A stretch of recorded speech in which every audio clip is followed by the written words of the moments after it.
இப்போது கேந்திரஸ்தானம் அப்படிங்கிறது போது ஸ்கொயராகிறது இல்லையா? அப்போது நான் எப்போவுமே சொல்லுவேன், நாராயண ரசம் ரொம்ப முக்கியம். கேந்திரங்களில் யார் இருக்கான்னு கேட்டால் நாராயணர் இருக்கார், கோணங்களில் லக்ஷ்மி இருக்கா. அப்போது லக்ஷ்மியுடைய கிரகம், அதாவது நம்மளுடைய பூர்வ புண்ணிய ஸ்தானம் பழுதுபட்டேன்னா நம்ம வந்து நாராயணன் வணங்கும்போது நாராயணன் இருக்கிறது தான் லக்ஷ்மி இருக்கார். அதே மாதிரியே கேந்திரங்கள் பழுதுபடும்போது நம்ம லக்ஷ்மியை வணங்கினோன்னா அங்கே தான் நாராயணன் இருப்பார். அதனால் சாதாரணமாக ஒரு ஜோசியர் வந்து எதுக்கும் நாராயண ரசம் பார்ப்பாங்க, ஏன்னா கேந்திரங்களுக்கு நாராயணன் அப்படிங்கிறது. ஸோ அதனால் இங்கே என்னென்னு கேட்டால் சர்க்குளும் இருக்குது, ரவுண்டு அப்படிங்கிறது அவர் சொன்னோம். அதே மாதிரியே இந்த சர்க்கிள்லேயும் இவர் தான் சந்திரனானவர் போய் உட்காந்துருக்கும்போது ஒரு பில்லர், ஒரு குடும்பத்துக்கு ஒரு பில்லர். அதனால் வீடு கிராஃபேஷன் பண்ணுறதுக்கோ இல்லை அஸ்திவாரம் போடுறதுக்கோ இந்த நட்சத்திரம் சுபத்துவராக தான் நம்ம பார்க்குறோம் இன்றைக்குமே. அதனால் இவர்கள் வந்து மிகவும் பூச நட்சத்திரக்காரர்கள், ரொம்பவும் அன்பு, ரொம்ப அரவணைச்சு போகிறது, மற்றவர்களுக்கு ரொம்ப அன்னதானம் பண்ணுறது, இந்த மாதிரியான ஒரு விஷயம், தன் கையால் சமைச்சு சாதம் போடுறது, அப்புறம் பால் ரிலேட்டடில் இது பண்ணுறது, பிஸ்னஸ் பண்ணுறது, அது மாதிரி இருக்கிறது. அப்புறம் ஜாஸ்தி நம்ம வந்து காமதேவி ரொம்ப வணங்குறது ரொம்ப முக்கியம். இப்போ இந்த இடத்துல பார்த்தோம்னாக்கா இன்னொரு முக்கியமாக பார்க்க வேண்டிய ஒரு விஷயம் என்னன்னு கேட்டீங்கன்னா, காமதேவனுடைய கதை இந்த இடத்துல கண்டிப்பாக சொல்லணும். வசிஷ்டர் கிட்ட வந்து ஒரு இது இருந்தது, காமதேனு இருந்தது. அந்த காமதேனு மூலமாக அவர்கிட்ட நிறைய ஐட்டம் வந்து இருந்தது.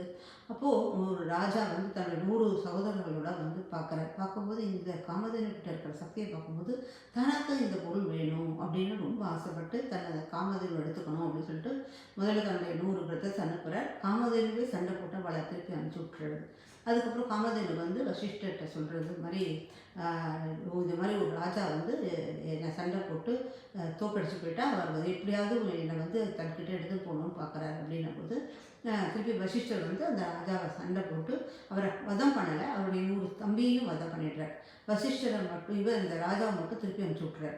அவர் ரொம்ப இது பண்ணிட்டு நம்ம கண்டிப்பாக இதுக்கு வந்து முடிவு கட்டி தான் ஆகணும்னு சொல்லிட்டு ரொம்ப தவமெல்லாம் இருக்க போகும்போது அவருக்கு மிகப்பெரிய ஞானம் கிடைக்கிறது.